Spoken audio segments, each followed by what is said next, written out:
श्री राधा कृष्णाभ्याम नमः। श्रीमद्भागवत महापुराण सप्तम स्कंद।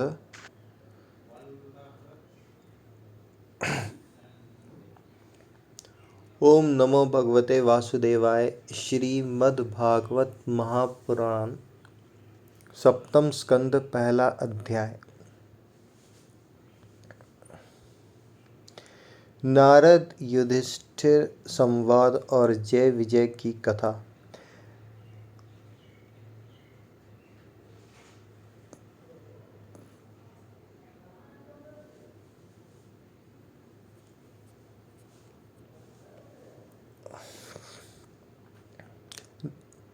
सप्तम स्कंद पहला अध्याय। नारद युधिष्ठिर संवाद और जय विजय की कथा।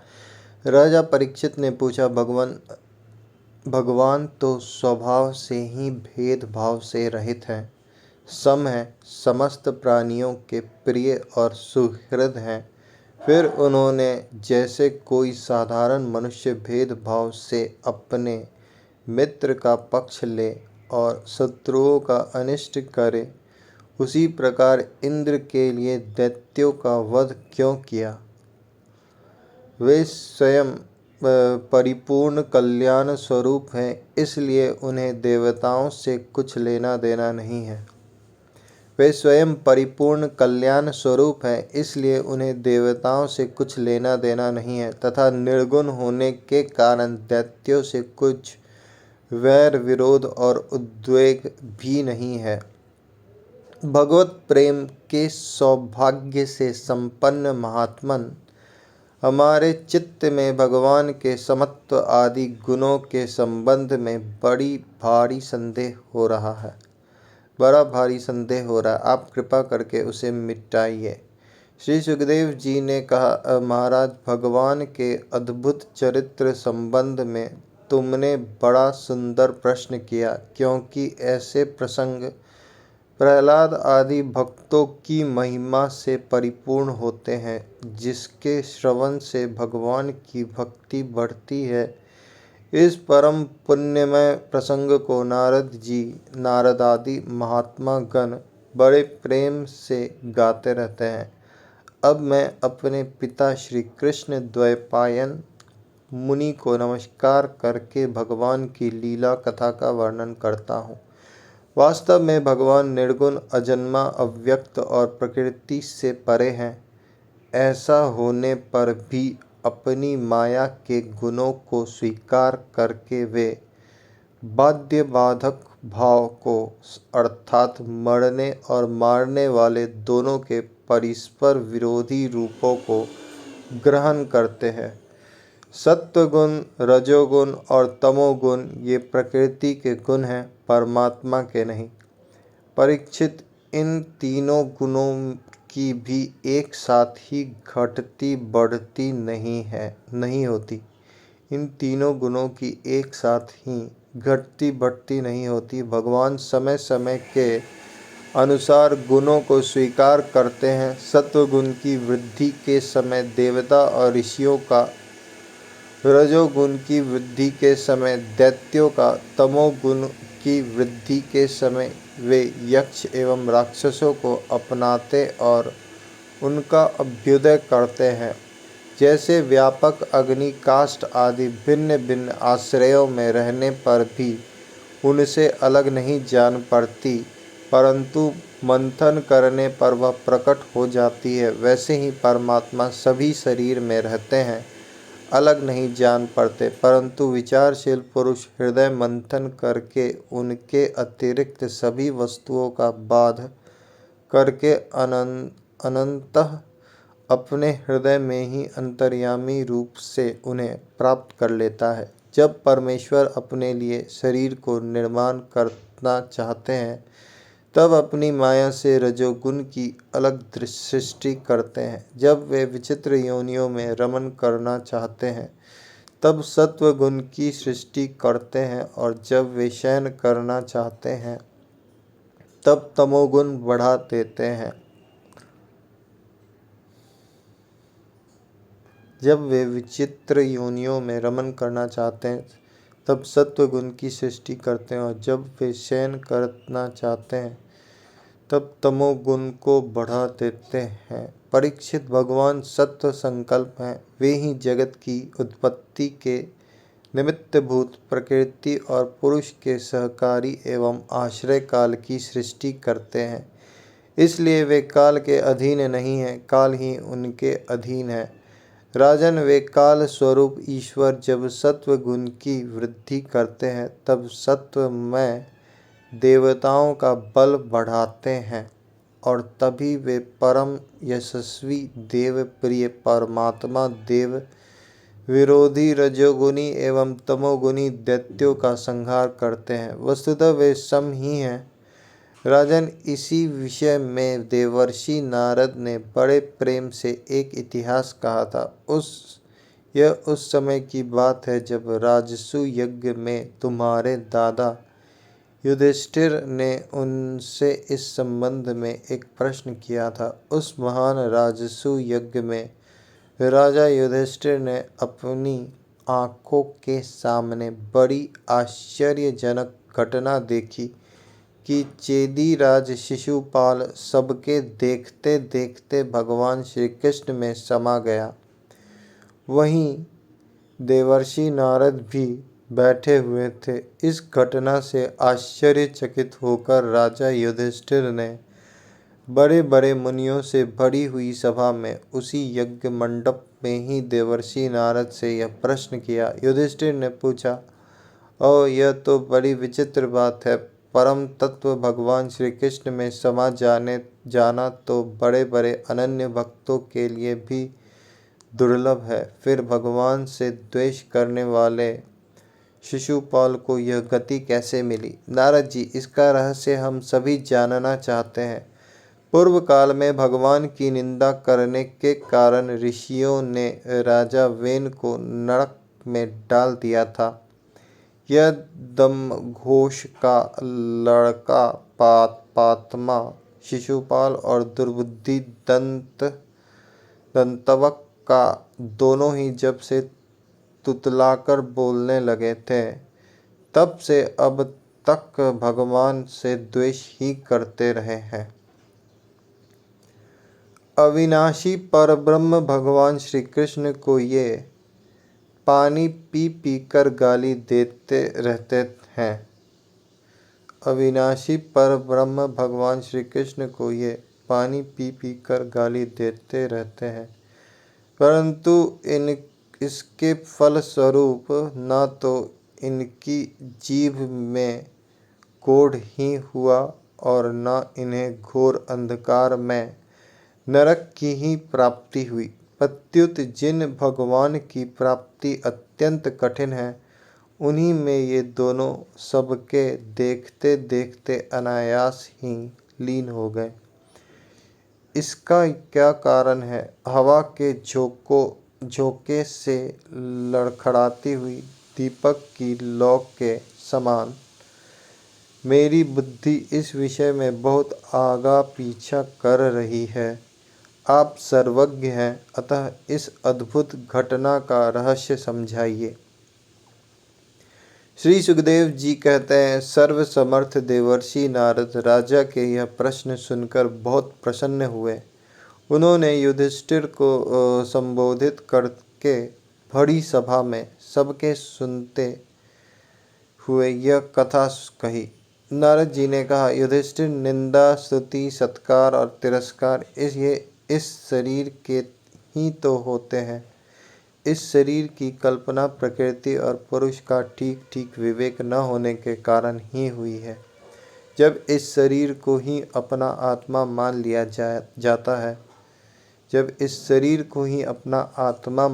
जाता है तब यह मैं हूँ और यह मेरा है ऐसा भाव बन जाता है। यही सारे भेदभाव मूल है। इसी के कारण ताड़ना और दुर्वचनों से पीड़ा होती है। जिस शरीर में अभिमान हो जाता है कि यह मैं हूँ, उस शरीर के वध से प्राणियों को अपना वध जान पड़ता है।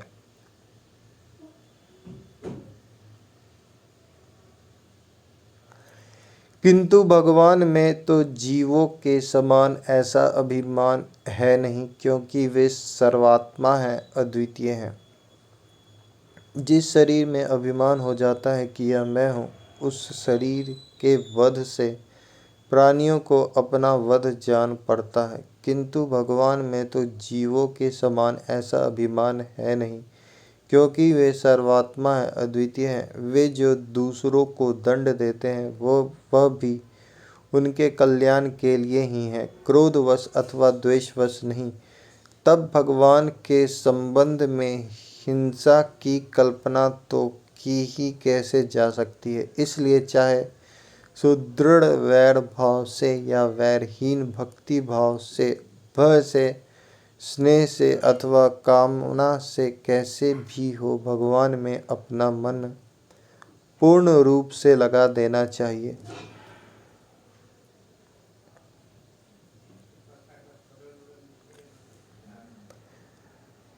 भगवान की दृष्टि से इस भाव में कोई भेद नहीं है। युधिष्ठिर, मेरा तो ऐसा दृढ़ निश्चय है कि मनुष्य वैर भाव से भगवान में जितना तन्मय हो जाता है, उतना भक्ति भाव से नहीं होता। भृंगी कीड़ों को लाकर भीत पर अपने छिद्र में बंद कर देता है, और वह भय तथा उद्वेग से भृंगी का चिंतन करते करते उसके जैसा ही हो जाता है। यही बात भगवान श्री कृष्ण के संबंध में भी है। लीला के द्वारा मनुष्य मालूम पड़ते हुए ये सर्वशक्तिमान भगवान ही तो हैं। इनसे वैर करने वाले भी इनका चिंतन करते करते पाप रहित होकर इन्हीं को प्राप्त हो गए। एक नहीं, अनेकों मनुष्य काम से, द्वेष से, भय से और स्नेह से अपने मन को भगवान में लगाकर एवं अपने सारे पाप धोकर उसी प्रकार भगवान को प्राप्त करते हैं जैसे भक्त भक्ति से। महाराज, गोपियों ने भगवान से मिलने के तीव्र काम अर्थात प्रेम से, कंस ने भय से, शिशुपाल, दंतवक्त्र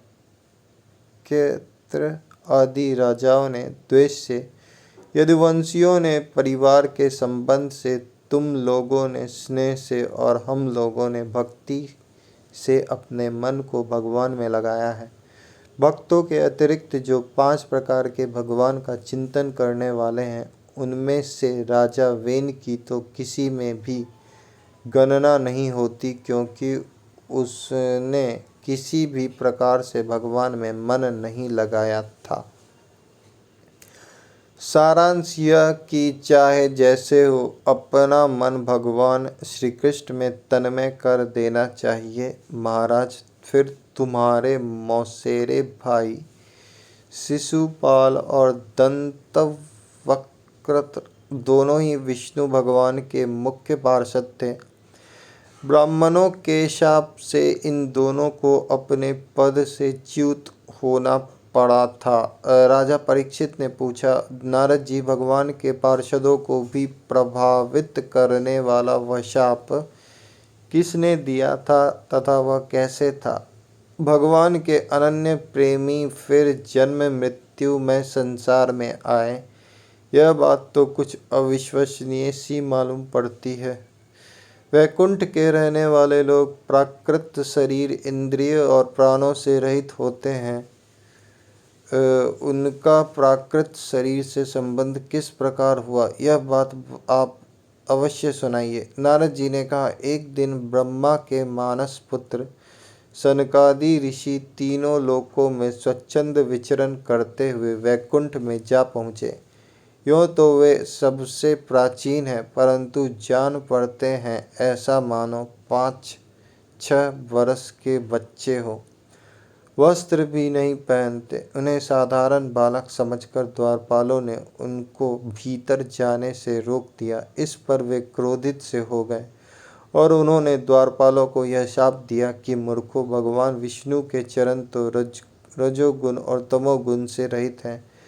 तुम दोनों इनके समीप निवास करने योग्य नहीं हो, इसलिए शीघ्र ही तुम यहाँ से पापमयी असुर योनि में जाओ। उनके इस प्रकार शाप देते ही जब वे वैकुंठ से नीचे गिरने लगे तब उन कृपालु महात्माओं ने कहा, अच्छा, 3 जन्मों में इस शाप को भोग कर तुम लोग फिर इसी वैकुंठ में आ जाना। युधिष्ठिर वे ही दोनों दिति के पुत्र हुए। उनमें बड़े का नाम हिरण्यकशिपु था और उनसे छोटे का नाम हिरण्याक्ष।